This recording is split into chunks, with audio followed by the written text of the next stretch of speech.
Hi everyone, and thank you for joining me on another installment of our positive book review series. Today we're doing It's Not What Happens to You, It's What You Do About It by W. Mitchell. And here's a good picture of him on the back with his dog.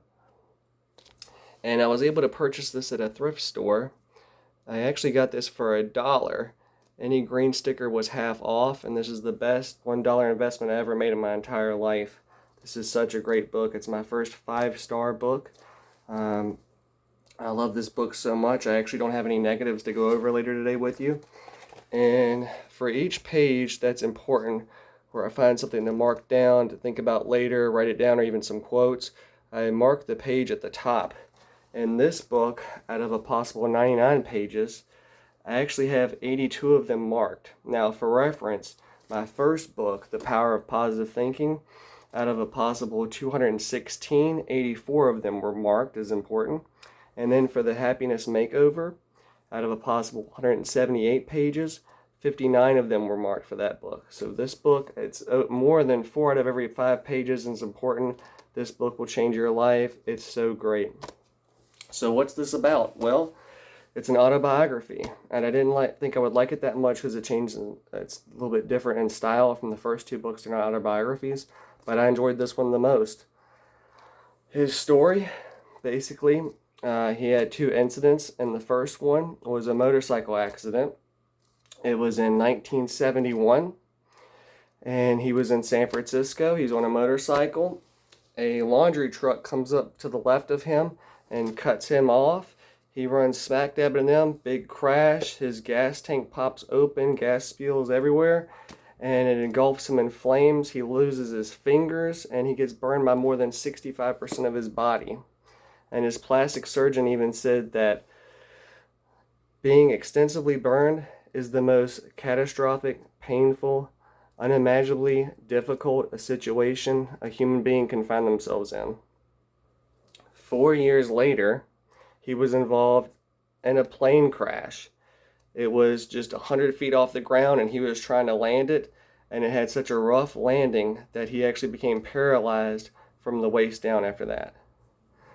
But nothing stops this man. He went on to become a millionaire. He's a public speaker. He even became mayor of a town called Crested Butte, and he ran for Congress. When he was in Colorado, that's when he became mayor and also an environmentalist. From there, he fought off the world's largest mining company at the time called Amex Incorporated. And they were trying to add a mine to the mountain where he was staying in Crested Butte. And Mitchell and his team was able to slow them down so much. And what they had them do was redesign the mine and made it so that they added a train so they could take the workers to and from home to work. And by 1981, with the recession, that Amex was able to drop out of the mining industry. So some great quotes for you guys is accepting yourself, you allow yourself to move on. You are not forever trapped in a web of self-hatred. The only way that you can fail in life is never to try. And I'm a big believer in that too. Don't be scared. Follow your dreams. Try. Even if you don't make it, you don't succeed, at least you know the results. Like, be proud of yourself. Well, I gave it my all and it didn't work out, but I'm proud of myself. Now, here's a long quote for you. The self-development gurus call this behaving as if. This is his idea. And it's a good idea for anyone. If you want to be more attractive, well-liked, in command, happy, try behaving as if you are. There are very few of us who don't have at least a few scars, even if they are only on the inside. But stick with your impersonation of a successful, unscarred person, and you'll find it melts into the core of your personality. You'll be what you wanted to be. And like I said earlier, there's no negatives. There's even a funny little story here that I've got to share with you about when he was in San Francisco.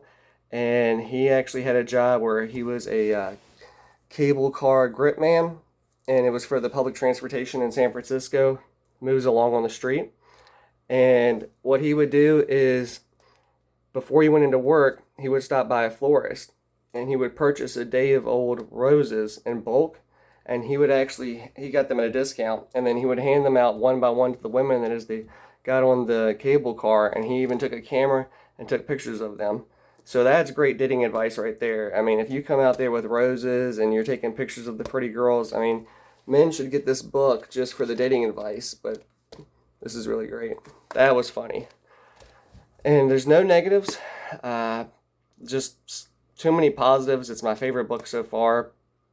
And he just kept encouraging others to be positive, even when he was in a wheelchair.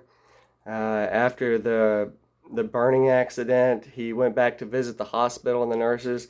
They put him to work, and he would be in the burn victims unit, and he would try to crack them up by saying like, "Oh man, you're the only guy in here as ugly as I am," and he would try to break a smile with them. And that's what's important too, is sharing the message.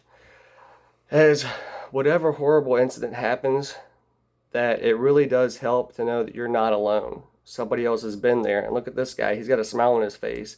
He's a positive guy. He can do anything. So that's the kind of mental state you've got to be in, even when accidents occur. You never know. Life's never over. And just by you going through whatever horrible acts you escaped from, and just by sharing your story, you can actually become a leader. Just by sharing with others, because you never know. Some people are really quiet, and you don't know what they've been through. So when you share your horrific past, it may help them. That's what I think is a leader. Good quality. He took control of his situation. He said no after being transferred to a different hospital.